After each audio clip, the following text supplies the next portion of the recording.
Tokyo, Japan. The night of March 9th, 1945. A cold, heavy darkness clung to the Shitamachi district, a dense labyrinth of wooden homes, small workshops, and crowded tenements. It was nearing midnight. The air was quiet, thick with the scent of charcoal and canal water, momentarily masking the pervasive anxiety of the late war years. Suddenly, a sound began, a low, mechanical vibration on the edge of audibility. It grew into a deep, uneven drone, not the familiar stutter of Japanese air defense fighters, but something colossal, something steady and relentless. It was the unmistakable roar of hundreds of engines, high above the reach of conventional fear. Then, the flares. Brilliant magnesium suns burst high over the Sumida River, hanging suspended, illuminating the city's vulnerable architecture in blinding white light. They were the beacons of destruction. A single, distinct whistling sound cut through the noise, followed by a shockwave that rattled the sliding paper doors across the city. The first bombs were not high explosives, but a scattering of viscous petroleum jelly, the payload of the American strategic bomber, the B-29 Superfortress. Within minutes, the first fires took hold, small patches of red erupting in the dark sea of houses. The drone above intensified, signaling the arrival of the main force. The terrified residents looked up, no longer seeing aircraft, but the mechanical delivery system for a force of nature they were about to unleash. The entire Pacific conflict was about to shift, not through a ground invasion, but by deliberately harnessing fire on an unimaginable scale. The path to the inferno over Tokyo was paved by months of American frustration. By 1944, the U.S. strategic bombing campaign against Japan had commenced, spearheaded by the B-29 Superfortress, a technological marvel capable of flying higher, faster, and carrying a heavier payload farther than any bomber before it. Operating initially from bases in China and India, and later from the captured Mariana Islands, Saipan, Guam, and Tinian, these giant aircraft were tasked with crippling Japan's industrial capacity through high-altitude, daylight precision bombing. The results, however, were deeply disappointing.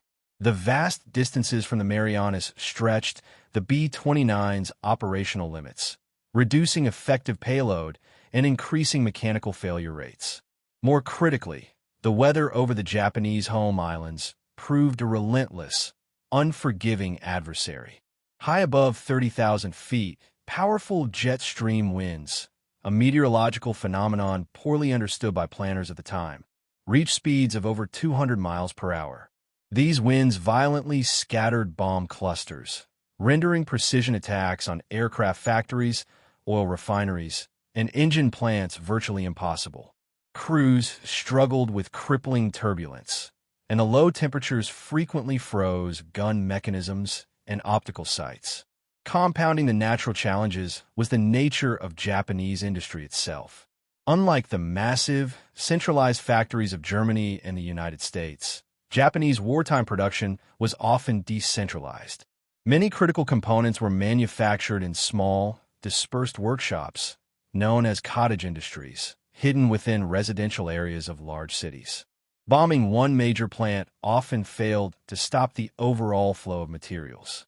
The initial strategy of surgical strikes was failing to deliver the knockout blow necessary to force an end to the war quickly.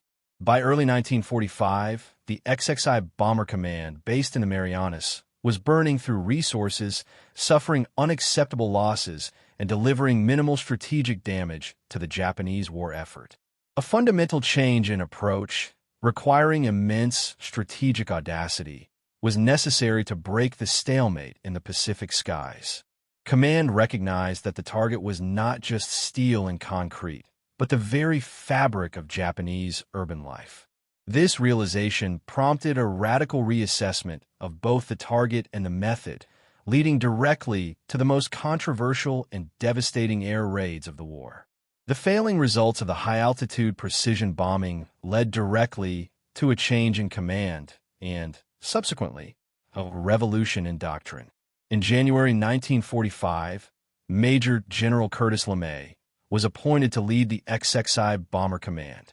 LeMay was a commander defined by brutal effectiveness and a ruthless, almost cold, pragmatism. He immediately assessed the strategic realities facing his forces.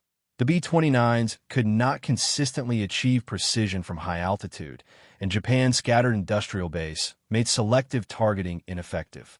LeMay's gaze soon fell upon the most glaring vulnerability of the Japanese home front, its residential infrastructure.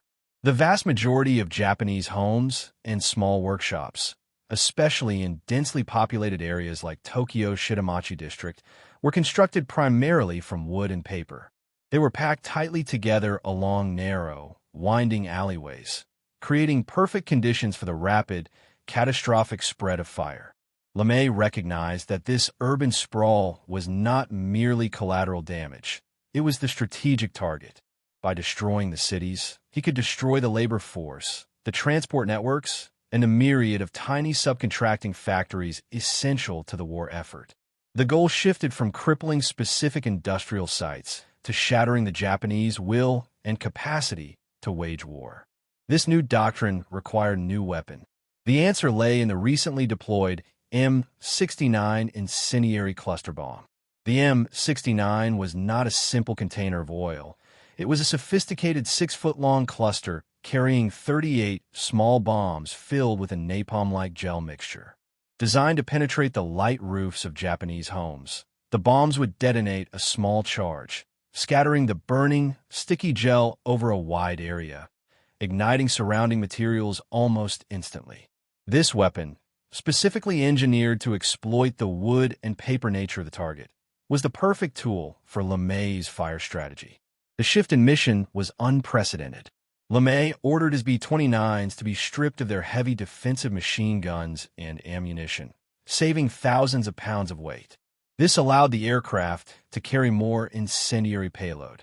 Crucially, he ordered the crews to descend from their relatively safe cruising altitude of 30,000 feet to a dangerous, low-level flight path, between 5,000 and 8,000 feet. This audacious order was designed to negate the jet stream's effect, ensure visual bombing accuracy, and maximize the impact of the M69 bombs. It was a terrifying gamble. Pilots would be vulnerable to light flak and night fighters, but it was the only way to guarantee the overwhelming destruction LeMay demanded. The stage was set, the technology was honed, the doctrine was adopted, and the human targets were identified. The last line of defense against the coming cataclysm was the cold, dark sky. The raid on Tokyo was only possible because of the existence of the Boeing B-29 Superfortress. This aircraft was arguably the most complex and strategically important weapon system developed by the Allies during World War II, costing more than the Manhattan Project itself. Its pressurized cabin allowed crews to operate at extreme altitudes without suffering debilitating frostbite and exhaustion. Its sophisticated central fire control system, though complex, allowed a single gunner to operate multiple remote turrets. But its most critical feature for the Pacific Theater was its range, a staggering 3,250 miles maximum combat radius, and its payload capacity. Stripped down for the low-level fire mission, the B-29 could carry up to 12,000 pounds of incendiary bombs. This immense capacity meant that a single strike force of over 300 aircraft could deliver a tactical density of fire impossible with previous bomber types, overwhelming any localized Japanese defense or firefighting effort. The B-29 turned the long-distance mission from a perilous logistical exercise into a weapon of mass strategic destruction. Major General LeMay's decision to order low-altitude, nighttime missions was a radical deviation from established air doctrine. Strategic bombing had traditionally favored the high-altitude approach for crew safety, minimizing exposure to ground fire and enemy fighters. LeMay threw this caution aside. By ordering the bombers down to $5,000 to $8,000 feet, he was putting the lives of his airmen directly at risk, but the tactical gains were deemed worth the cost. At this lower altitude, the devastating effects of the jet stream were negated, ensuring the bombs fell where intended. The move also drastically improved fuel economy. By flying lower, the planes could carry the heavier incendiary payloads required for the mission. The order to strip the bombers of their heavy machine guns was the final, critical element of the gamble. The crews traded the protection of heavy armament for the ability to carry maximum destructive capacity. They were flying into the teeth of the enemy's capital, relying solely on the cover of darkness and the speed of their attack. For the young American aircrews of the XXI Bomber Command, the change in orders brought a terrifying mix of relief and dread. Relief, because the frustrating, dangerous, and largely ineffective high-altitude missions were over. Dread, because the new mission was an acknowledged descent into pure, concentrated destruction. Flying at night, low over a hostile city, meant they were exposed to intense, unpredicted flak and the threat of collision in the mass formations. Many pilots were unnerved by the specific nature of the target. Not a factory complex, but an entire city, known to be filled with millions of civilians. They understood the objective was terror and annihilation of infrastructure, regardless of human cost. The smell, later reported by many, was perhaps the most unsettling element. The distinct, acrid odor of burning human flesh, carried on the massive thermal updraft thousands of feet into the night sky. They were detached from the ground, yet intimately connected to the horror they wrought. Japan's air defenses were caught completely off guard by the tactical shift. Their strategy was built around intercepting high-altitude raids, relying on specialized high-performance interceptors and heavy anti-aircraft artillery, AAA. When the B-29s dropped to $5,000 feet, they flew below the optimal engagement zone of the heavy flak and often evaded the radar coverage designed for high targets. Furthermore, the Japanese forces simply lacked the necessary coordination, radar capability, and specialized night fighters to effectively counter a mass night raid of this magnitude. The few pilots scrambled into the night sky, found themselves flying blind against a rapidly moving, massive formation, unable to prevent the torrent of bombs.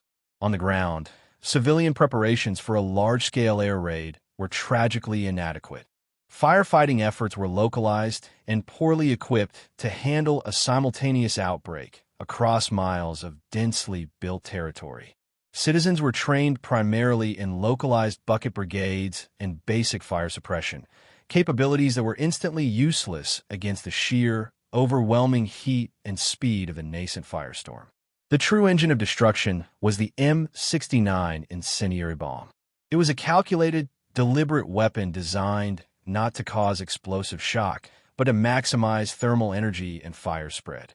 The core of the M69 was the filler, a viscous gel, a rudimentary form of napalm, mixed with highly combustible materials. Delivered in the E-46 cluster case, each B-29 carried hundreds of these submunitions.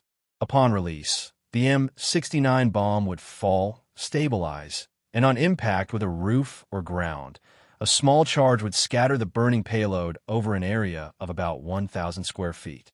This sticky, burning gel could not be easily extinguished by water, and its intense heat immediately caused flash fires in the dry wood and paper of the surrounding structures.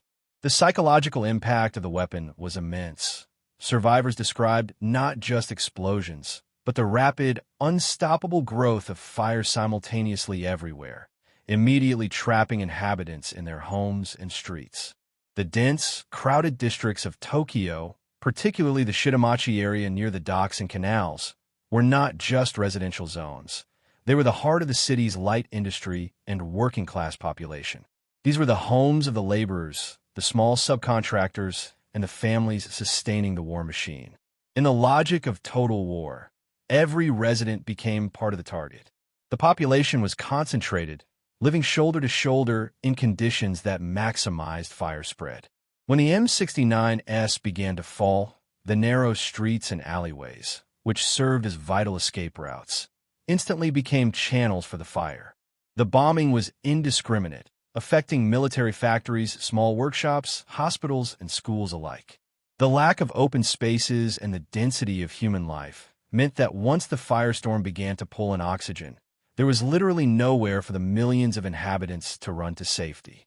They were trapped by a deliberate, technologically sophisticated act of mass incineration. The operation, codenamed Meetinghouse, began with meticulous precision on the evening of March 9, 1945. More than 330 B-29 superfortresses, carrying almost 2,000 tons of M69 incendiaries, lifted off from their bases in the Marianas. The flight over the Pacific was long and tense, the crews knowing they were unprotected by the machine guns they had stripped away. Their destination was the eastern side of Tokyo, the vulnerable, densely packed Shitamachi district.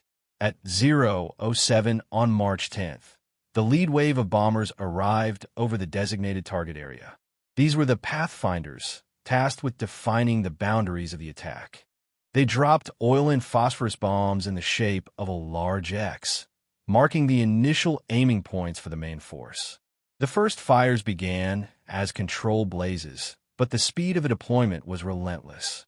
The B-29s, following the tactical mandate, flew low at around $5,000 to $7,000 feet, delivering their deadly payload with terrifying accuracy.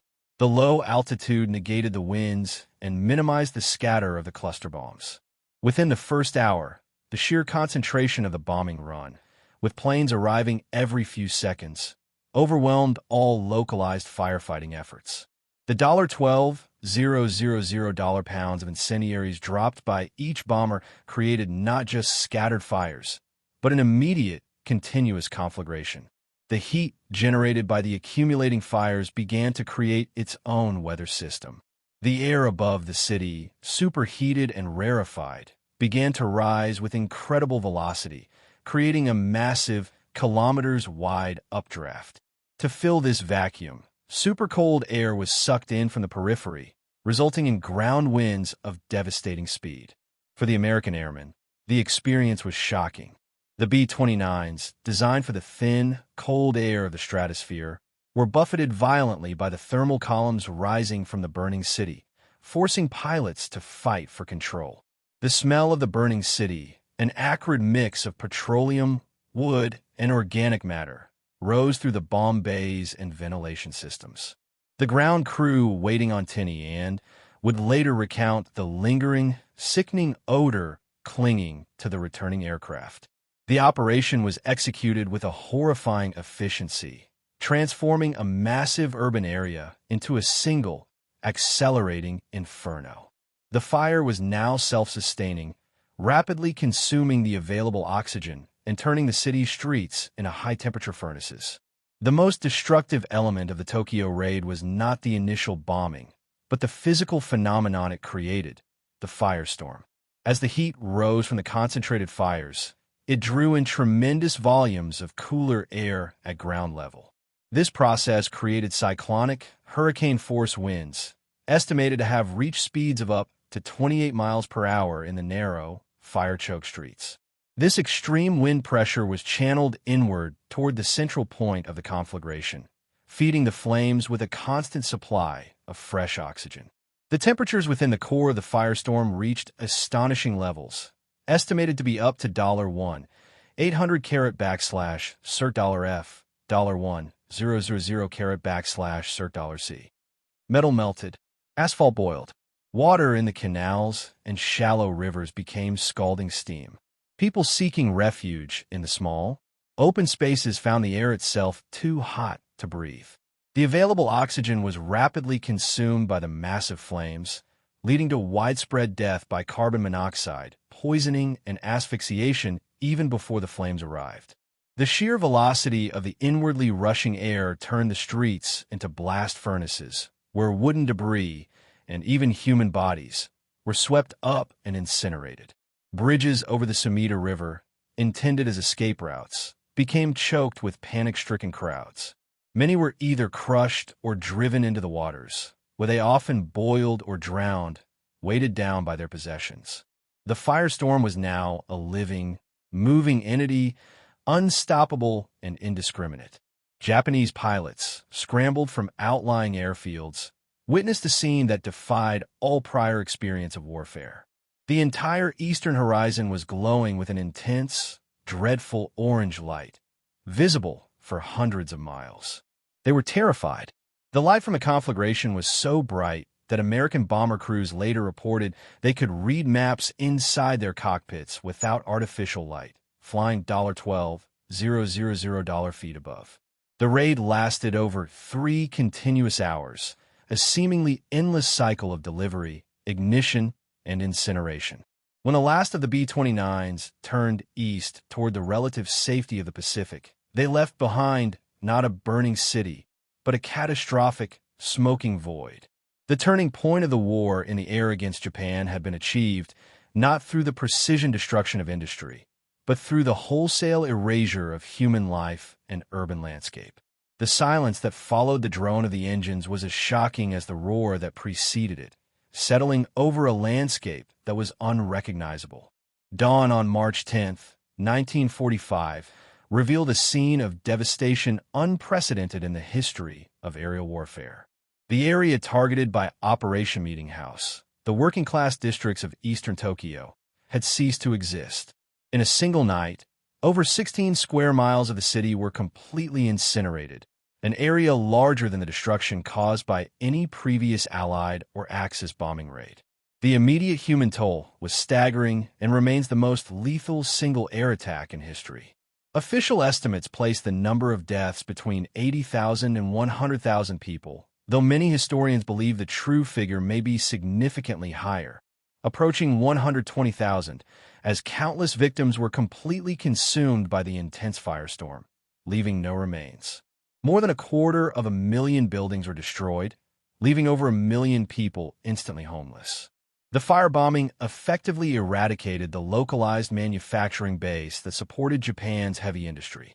Factories and workshops vital for aircraft components, small arms, and other critical supplies vanished, along with the laborers who operated them.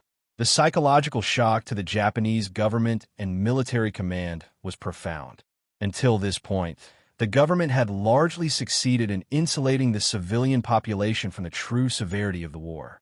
After Tokyo, hiding the scale of American air superiority and the vulnerability of the home islands became impossible. The military command, accustomed to precision attacks on military sites, was forced to confront the chilling reality that the U.S. had shifted to a strategy of industrial annihilation via population destruction. Brigadier General Thomas S. Power, LeMay's chief of staff, later noted the mission's success. "We killed off over 100,000 Japanese in one night," reflecting the cold, calculating efficiency applied to the mission. The objective was achieved. The Japanese home front had been fundamentally and catastrophically breached, signaling a new, brutal phase of the Pacific conflict that had little room for moral distinction between combatant and civilian. The ashes of Tokyo served as a grim monument, a terrible warning of what was to come for other major Japanese cities. The firebombing of Tokyo was not an isolated event. It was the chilling, successful prototype for a continuous strategic campaign. Major General Curtis LeMay immediately ordered the plan to be replicated against Japan's other primary urban centers. Within the next 10 days, the B-29 fleet repeated the mass incendiary tactics against Nagoya, Osaka, and Kobe. The pattern was the same: low-level, high-density delivery of M69 incendiaries against the dense, wooden architecture. By the end of June 1945, the XXI Bomber Command had systematically burned out the core of 58 major Japanese cities. LeMay's doctrine proved devastatingly effective by its own measure of total war. The raids created a profound shift in Japanese psychology. The belief that the home islands were inviolable was shattered.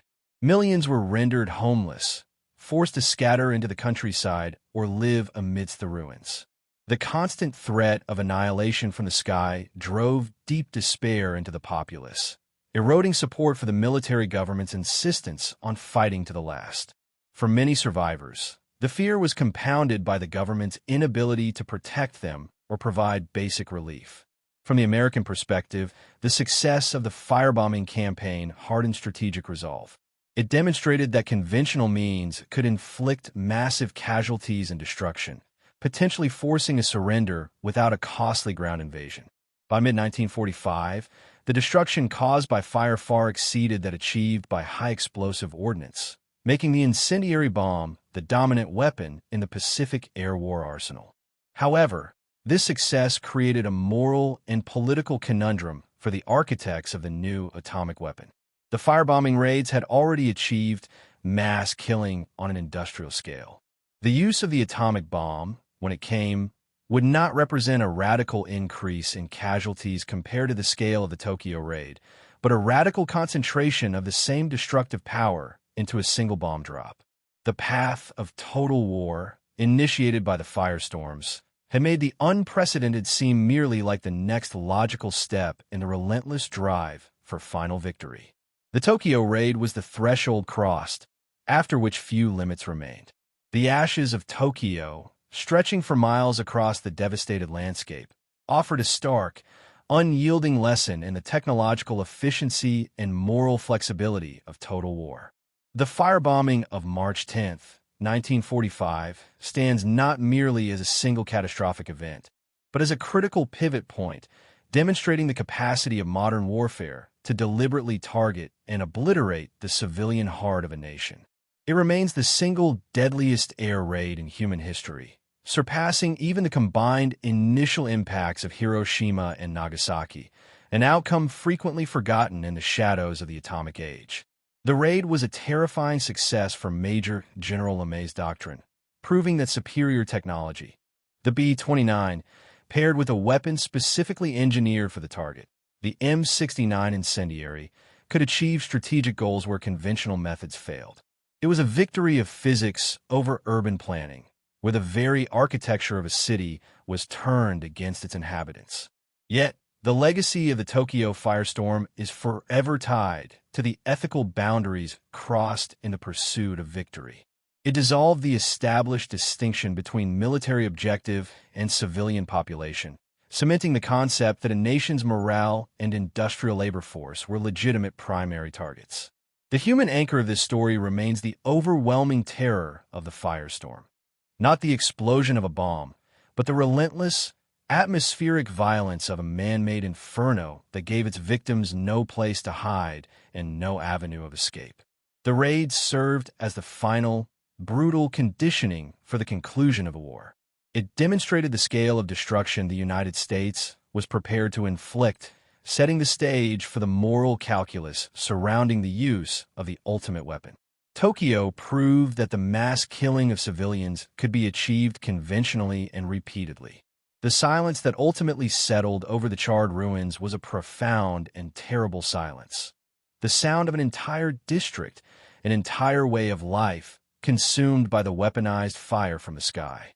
The shadow of the superfortress and the fire it delivered defined the brutal closure of the Pacific War and cast a long, philosophical pall over the definition of modern strategic conflict.